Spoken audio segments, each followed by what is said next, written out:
ለመጀመሪያ ጊዜ ደዌ ወደ ምድር የመጣው በምን ምክንያት ነው ካላችሁኝ ጾም በመሻር ነው።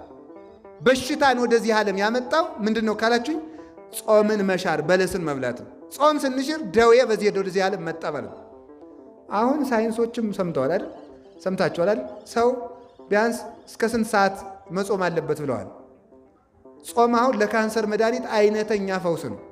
ሰምታችሁ እንደሆነ ሂዱና ሐኪሞችን ጠይቋቸው ማለት ነው።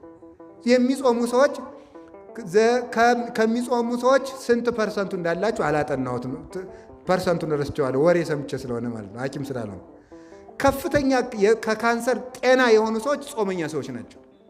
ስለዚህ የሚበልስ አሁን ኮሌስትሮል የሚባል በሽታ ታውቃላችሁ አይደል?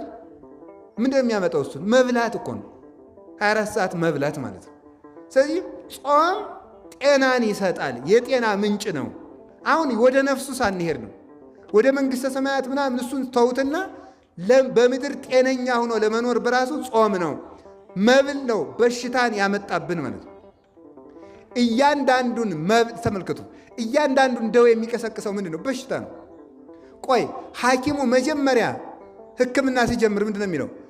በሽታው ሲነሳ የቀሰቀሰብህን ምግብ አጥንተህ ከዚያ ተቆጠብ አይደለም የሚለው? እንደ መጀመሪያ የሚለው እኮ ማለት ምክንያት ለበሽታ ጨጓራ አሞኛል ካልክ በምን እንደተነሳበት አስታውሳለህ? ሲነሳ የበላው ምግብ ምን ነበር ነው የሚለው ማለት ነው። የምግብ የበሽታችን ሁሉ ምንጭ ነው። ስኳር ቢያበዛ ሰው ምን ይሆናል? አንዱን ይሆናል። ምን አውቃለሁ? አንዱን ቢያበዛ ምን ይሆናል? አንዱን ይሆናል። ሐኪም እንደሚያውቀው ማለት ነው። ስለዚህ መብል የደዌ ምንጭ ነው፣ የደዌ ምንጭ ነው። ጾም ደግሞ የጤንነት ምንጭ ነው።